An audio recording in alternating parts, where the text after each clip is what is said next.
మంగళవారం మంచిది కాదు అని ఒక కుక్కని కన్విన్స్ చేయలేం. శ్రావణ శుక్రవారం రోజు స్నానం చేస్తే స్వర్గానికి వెళ్తావు అని ఒక కోతికి నచ్చ చెప్పలేం. ప్రపంచంలో ఏ జంతువు ఫిక్షనల్ స్టోరీస్ నమ్మవు, నిజాన్ని నమ్ముతాయి.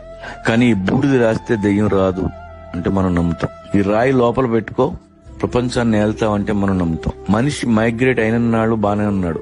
7,000 సంవత్సరాల క్రితం వ్యవసాయం కనిపెట్టాడు. ఆ తర్వాత వేట మానేశాడు. ఇంటి చుట్టూ పంట, చేతిలో కంచం, పని తగ్గింది. అక్కడి నుంచి అన్ని దరిద్రాలు చుట్టుకున్నాయి. తర్వాత దేవుడు పుట్టాడు, మతం పుట్టింది, బిలీఫ్ సిస్టమ్స్ తయారయ్యాయి. వాటి మధ్య పెరిగాం. క్వశ్చన్ చేసే ధైర్యం లేదు.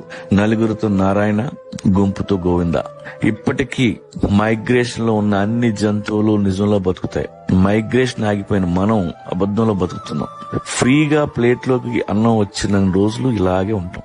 కానీ వేటగాడు ఎప్పుడు అలర్ట్ గా ఉంటాడు. మీ వేట ఆపొద్దు, మీ ఊళ్ళో ఉండొద్దు, కడుపు నిండిన వాడి పక్కలో అసలు కూర్చోవద్దు.